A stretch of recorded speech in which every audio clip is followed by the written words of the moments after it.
Firewalking is the act of walking barefoot over a bed of hot embers or stones. Many cultures around the world, as early as the Iron Age, that is 1200 BCE, have been practicing this ritual. It is practiced regularly in many villages and towns in India even today. It is often used as a test of strength and courage, and in religion as a test of faith. Most importantly, it brings a feeling of togetherness and assimilation among the community members. A scientific study conducted during a firewalking ritual at the village of San Pedro Manrique, Spain, showed synchronized heart rate rhythms between performers of the firewalk and non-performing relatives and friends of the firewalkers. It was intriguing to see this connectedness. Is this a paranormal or a supernatural phenomenon? Not really. Scientists explain that since the walkers don't spend too much time on the embers, and also since the embers are poor conductors of heat, it will not burn their foot. But the spiritual meaning of this symbolic ritual is huge. The collective consciousness is raised with such practices, so don't dub it as an empty ritual. Humans are smart. If it has no use, they will discard it. If a tradition has been around for over 3,000 years, it has a deep meaning for sure. Please don't try this on your own. Observe discretion.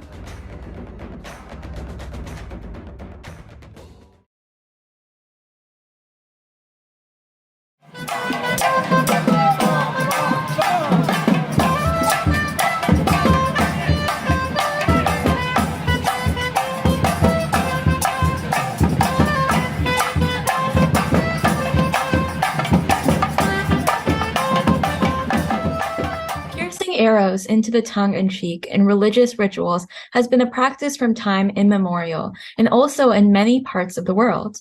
An auspicious day of festival is chosen for such a practice, and the practitioners also undergo purification of fasting and other rituals before the ceremony. There is a band of drummers, musicians, and priests chanting mantras to create the atmosphere of spiritual ambience.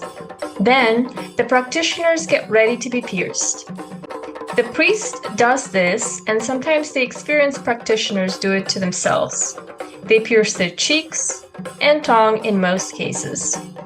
One of the festivals of India where such practices are performed is Navratri in Bengal.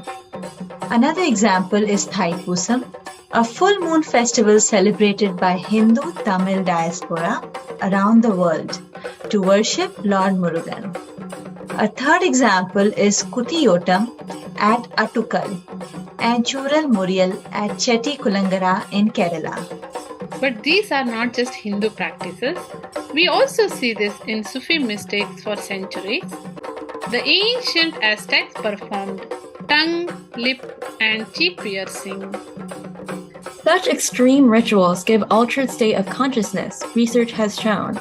In one study, 44 individuals who took part in the Thaipusam Kavadi ritual retrospectively reported on their experience of dissociative symptoms during the ritual, including amnesia, absorption, depersonalization, and derealism.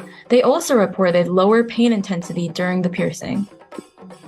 This goes to show that rituals such as these have been practiced to experience life in a different dimension than our regular, mundane, routine life.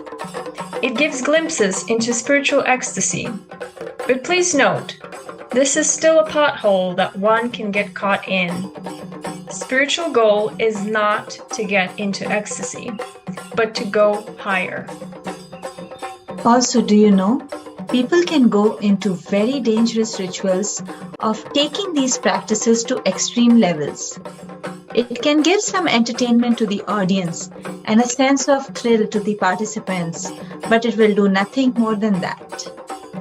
However, if you get a chance to watch some of these ancient practices, please do when you visit India or any place where such practices are on. Make sure they are legal and socially acceptable practices. That is all.